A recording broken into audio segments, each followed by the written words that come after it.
E aí? Hoje a gente vai encarar um tema que, olha, tira o sono de muita gente. A tal da concordância verbal. Parece um bicho de 7 cabeças, né? Mas calma, vamos ver que com algumas regrinhas-chave a coisa toda fica bem mais simples e até lógica. Bora desvendar isso? Para começar, já vamos direto para uma polêmica. Um dilema clássico que confunde uma galera. Pensa aí. O certo é, havia muitas pessoas ou haviam muitas pessoas? Guarda essa dúvida, porque eu garanto que até o final dessa nossa conversa aqui, a resposta certa vai estar na ponta da língua. Olha só o nosso caminho de hoje. A gente começa com a regra de ouro, depois parte para quando os sujeitos se juntam, vê o que fazer com pronomes e quantidades, mergulha nos casos especiais e, claro, no final, um teste para ver se ficou tudo certo. Vamos nessa? Então vamos lá, começando pelo começo. Tudo na concordância verbal, mas tudo mesmo parte de um princípio bem básico. Se a gente entender bem essa regra de ouro, o resto todo fica muito mais fácil. É a fundação da casa, sabe? Então, o que é essa tal de concordância verbal? Pensa assim, é como se fosse uma dupla de dança, o verbo e o sujeito. Eles precisam estar sempre em perfeita sintonia, sabe? Combinando passo, ou seja, combinando em número, singular ou plural, e em pessoa. É essa harmonia que faz a frase soar bem e fazer sentido. E aqui está a regra de ouro em ação, na sua forma mais pura. Olha que simples, o celular tocou. Quem é o sujeito? O celular. Está no singular, certo? Um celular. Então, o verbo que mostra o que ele fez, tocou, também tem que ficar no singular. Simples assim, um para um, sem erro. Beleza, isso foi fácil, né? Mas, e quando a gente tem mais de um sujeito na frase? Aí a brincadeira começa a ficar mais interessante. Vamos ver como lidar com esses times de sujeitos. A primeira regra para sujeitos compostos é super direta. Se a gente está juntando dois ou mais sujeitos com a palavrinha e, é como matemática. 1 mais 1 dá 2, ou seja, o verbo vai para o plural para concordar com essa soma.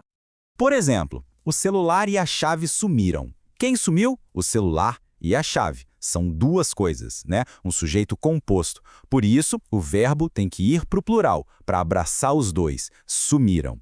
Fechou. Agora, se em vez de ir, a gente usar ou nem, a coisa muda um pouco.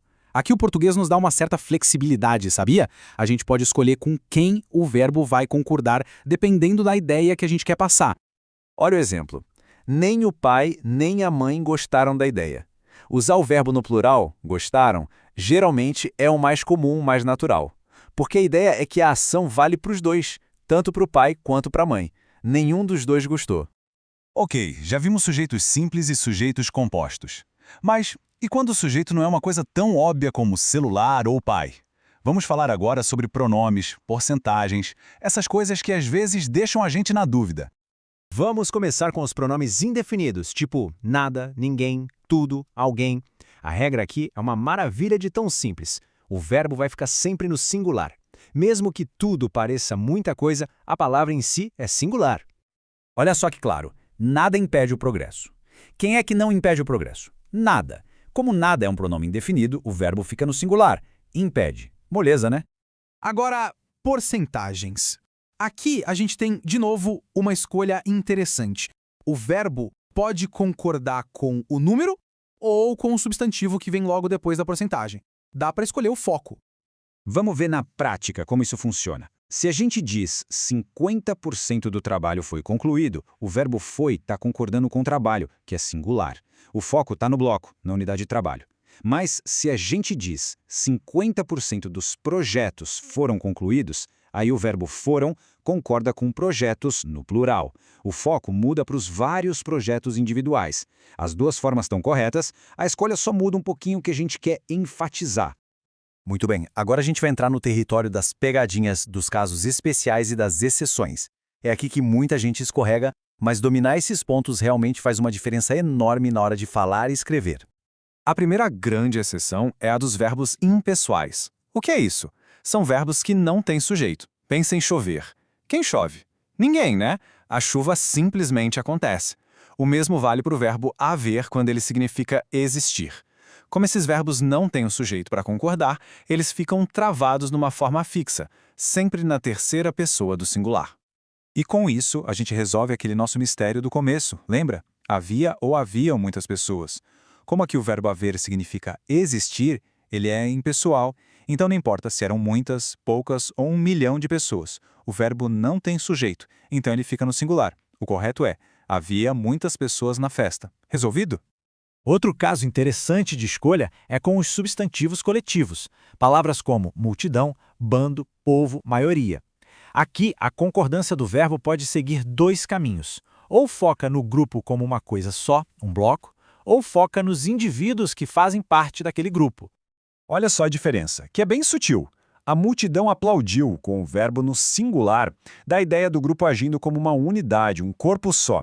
Agora, se a gente diz a multidão aplaudiram com o verbo no plural, a gente está pensando mais nas várias pessoas, nos indivíduos dentro da multidão, cada um batendo palma. As duas formas são aceitas, e a escolha é de quem fala ou escreve. Ufa, bastante teoria, né? Mas agora chegou a melhor parte, hora de colocar tudo isso em prática.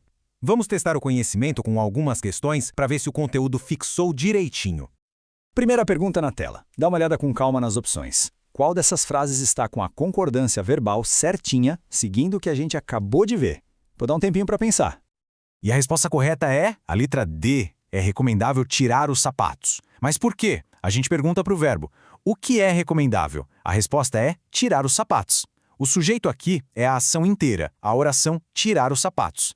E quando o sujeito é uma oração, ele é tratado como uma coisa só, no singular. Por isso, é recomendável. Vamos para o segundo desafio. Agora a coisa mistura um pouco. Tem sujeito composto, tem verbo impessoal. Qual dessas alternativas está com a concordância impecável? Analisa aí. A resposta certa é a letra C. Vamos ver por quê. O rosto, o sorriso, a respiração são 3 sujeitos diferentes, né? É um sujeito composto. Juntando todos eles, o verbo precisa ir para o plural. Deixavam. É a nossa regra do E disfarçada com vírgulas. Simples assim. E, para fechar, a última questão, um pouco mais cabeluda. Aqui o desafio é substituir os verbos destacados aplicando as regras que a gente viu, principalmente as de verbos impessoais. Qual é a sequência que deixa tudo correto? E a resposta correta é a B. Vamos entender o passo a passo? Primeiro, sempre existiram boatos vira sempre houve boatos, porque haver no sentido de existir é impessoal, fica no singular. Segundo, o verbo fazer indicando o tempo passado também é impessoal, então há poucos anos faz.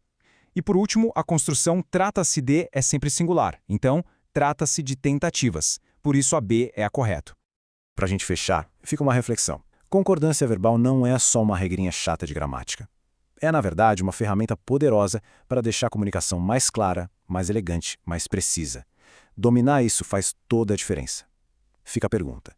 Depois de tudo isso, que frases podem ser usadas para soar com mais precisão no português do dia a dia?